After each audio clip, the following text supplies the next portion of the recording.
تمہارے اندر موجود ہے، اللہ کی معرفت بھی موجود ہے، اللہ کی محبت بھی موجود ہے، لیکن کلا بل ران علی قلوبہم ما کانوا یعملون، ان کے دلوں پر زنگ آ گیا ہے اب ان کے اعمال کی وجہ سے،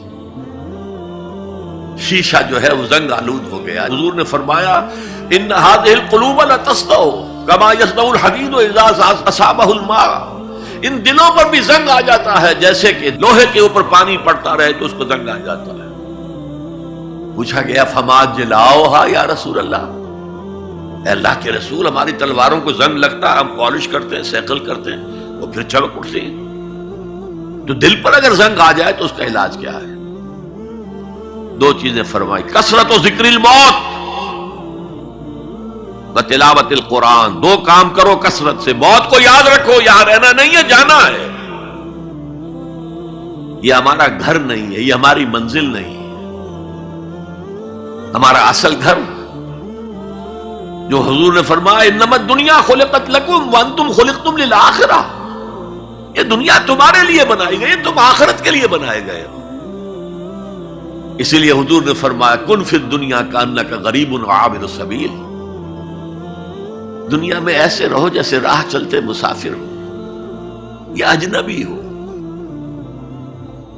اپنے بارے میں فرمایا مالی ولی دنیا، مجھے تمہاری دنیا سے کیا سروکار، انما مثلی کراکب استظل تحت شجرۃ ثم راح فترکها، میری مثال اس مسافر کی سی ہے جو ذرا سستانے کے لیے کسی درخت کے سائے میں بیٹھتا ہے تھوڑی دیر، وہ اس کا گھر تو نہیں ہے، اس کی منزل نہیں ہے، پھر وہ اس کو چھوڑتا ہے، اپنا راستہ لیتا ہے۔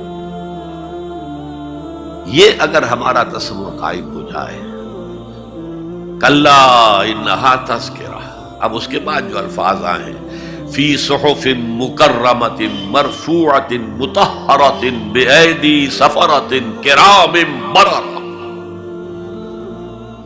یہ جو قرآن ہے، جو تذکرہ ہے، یہ بڑے ہی انتہائی پاکیزہ صحیفوں میں ہے،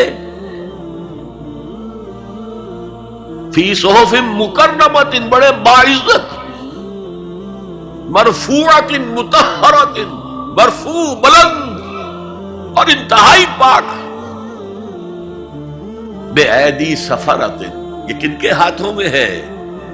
لکھنے والے وہ فرشتے، بے ایدی سفرۃ کرام بررہ، جو نہایت باعزت ہے، بہت وفادار ہیں اللہ کے۔ یعنی اصل قرآن کہاں ہے؟ لوح محفوظ میں ہے۔ اصل قرآن کہاں ہے؟ ابھی اگلی جو پڑھیں گے ہم، کتاب مکنون، چھپی ہوئی کتاب کے اندر ہے۔ اصل قرآن کہاں ہے؟ وَإِنَّهَا لَفِي أُمِّ الْكِتَابِ لَدَيْنَا لَعَلِيٌّ عَظِيمٌ، یہ تو اس ام الکتاب میں جو ہمارے پاس ہے، بہت بلند ہے اور بہت عظمت والا ہے۔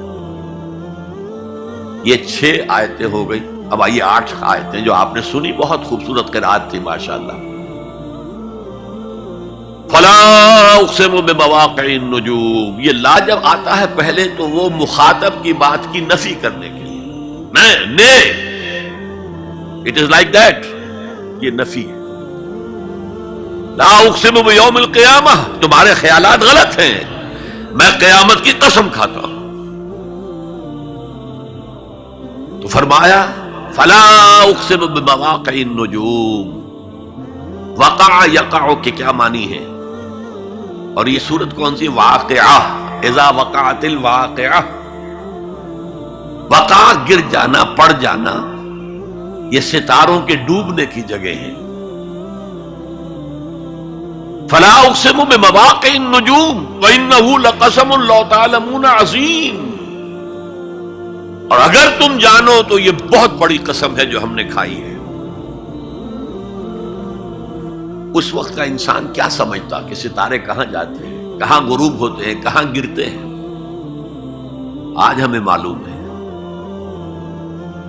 سورہ حامیم سجدہ میں جو کہا گیا ہے سنریہم آیاتنا فی الآفاق وفی انفسہم حتی یتبین لہم انہ الحق، ہم انہیں اپنی نشانیاں دکھائیں گے آفاق و انفس میں، یہاں تک کہ یہ بات واضح ہو جائے گی کہ قرآن حق ہے۔ آج ہمیں معلوم ہے خلا میں بلیک ہولز ہیں،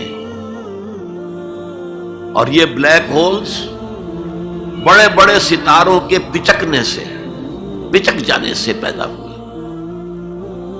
اور جب وہ بڑے ستارے پچکتے ہیں، جو خلا پیدا ہوتا ہے، ویکیوم، اس میں بڑی طاقت ہوتی ہے. اس کے پاس سے کوئی سیارہ، کوئی ستارہ گزر جائے اسے کھینچ لیتا ہے قبر کے اندر.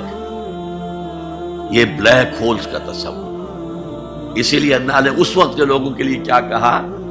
فلا اقسم بمواقع النجوم وانه لقسم لو تعلمون عظیم انه لقرآن کریم.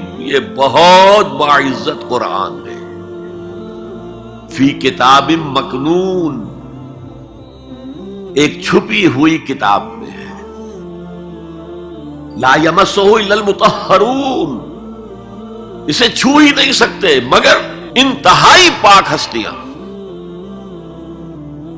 اس کے کیا معنی ہے؟ پہلی بات تو ہمیں معلوم ہو گئی، مراد فرشتے ہیں. بے ایدی سفرۃ کرام بررہ، اسی کی شرح ہو رہی ہے نا. اسی سے ایک فقہی مسئلہ نکالا گیا کہ بغیر وضو کے ہاتھ نہ لگاؤ. لیکن اس کا اصل مفہوم کیا ہے وہ سمجھیے.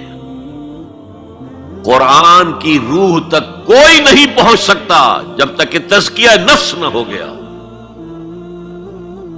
اگر حب مال، حب دنیا، حب جاہ، حب شہرت، اگر یہ تمام محبت میں دل سے نکل نہ جائیں تو قرآن کی روح تک آپ کی اپروچ نہیں ہوگی.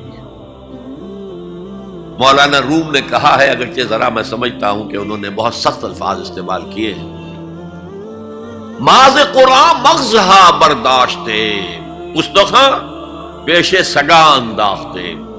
ہم نے قرآن سے اس کا مغز لے لیا ہے، جو ایسنس ہے وہ کھینچ لیا ہے. ہڈی کا گودا جو ہے وہ ہم نے نکال لیا. ہڈیاں ہم نے پھینک دی ہیں کتوں کے سامنے جو لڑ رہے ہیں. علم کلام کا مسئلہ ہے صفات حق حق سے جدا یا عین ذات. قرآن مخلوق ہے یا نہیں ہے، غیر مخلوق، اور بڑے بڑے ہو رہے ہیں اس کے اوپر. یہ کتے لڑ رہے ہیں ان ہڈیوں کے اوپر. ہم نے اس میں سے اصل شے نکال لی. وہ کیا ہے؟ اللہ کی محبت، اللہ کی معرفت. یہ ہے اصل شے. ماذ قرآن مغزہ برداشتے استخاں پیش سگا انداختے. تو جب تک انسان کا باطن پاک نہ ہو جائے وہ قرآن کے چھلکوں سے کھیلتا رہے گا، چاہے وہ کہنے کو مفسر ہو، قرآن کے باطن تک کبھی نہیں پہنچے گا. فی کتاب مکنون لا یمسہ الا المطہرون تنزیل من رب العالمین. یہ تھوڑا تھوڑا کر کے اتارا گیا ہے رب العالمین کی طرف سے. انزال کے معنی ہے دفعتاً اتار دینا. لیلۃ القدر میں آیا انا انزلناہ فی لیلۃ القدر. رمضان کے بارے میں شہر رمضان الذی انزل فیہ القرآن، باب افعال. لیکن حضور پر ایک دم نہیں اترا، تھوڑا تھوڑا تھوڑا تھوڑا 23 برس میں جا کر اس کی تکمیل ہوئی.